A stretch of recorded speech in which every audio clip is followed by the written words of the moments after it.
one, want to give you a sense of what we're doing in week three. Monday, we're basically finishing week two.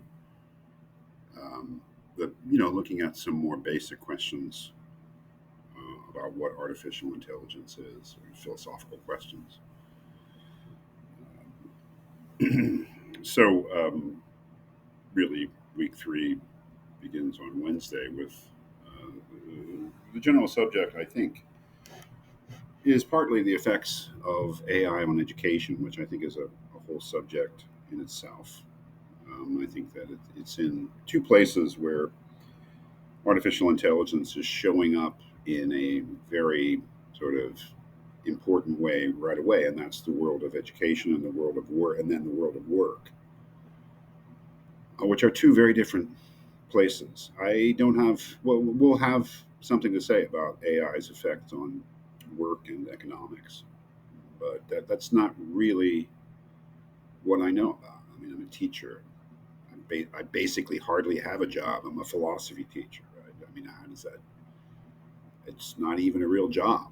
So what do I know about work? But education, I feel like I'm a teacher, I'm in contact with education uh, all the time, and my real interest in that is in our subject is the effects of AI, which again basically means Chat GPT at this point, uh, on reading and writing, and the kind of reading and writing that students do or that students don't do.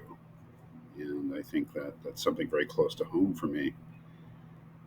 Um, I started uploading my YouTube videos differently, and so I've been allowing comments, which I'm going to have to take away. I mean, I never allow comments on my YouTube videos for obvious reasons. But some guy who I kind of know, through the internet, he must watch my videos, and he looked at a video for this course, and he said, "Man, I'm really glad I've retired from teaching," which I can definitely understand. You know, um, but I think rather than retire at this point, I can't retire. I'm too young, but I'd rather make it a subject of my philosophy classes. That's one of the great things about being a philosophy teacher is that you can integrate things into your classes fairly quickly, especially a class like this, ethics and information technology. So you're trying to be current, and that's why I'm doing the course on AI, because I think it's the most current issue in computer ethics, a big issue.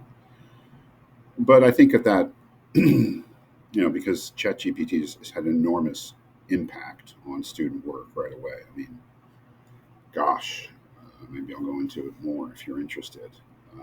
But it sure has changed things. I mean, students have always cheated, and using ChatGPT is cheating. I mean, if you're just having it write the paper for you or sections of your paper, of course that's plagiarism. If you're using it more subtly, that's different. But if you're, I've had any number of things, especially discussion boards, obviously essays, but I think most students know that it's just there's no future in that. But people having their essay discussion posts in online courses just written by an AI. I mean, it's embarrassing because you can tell, But maybe you can't, because the thing about ChatGPT is it's constantly being updated. It's constantly getting better. Although I was glad to see that it couldn't pass my engineering ethics final exam this quarter at Drexel. I was glad. It didn't do a good job.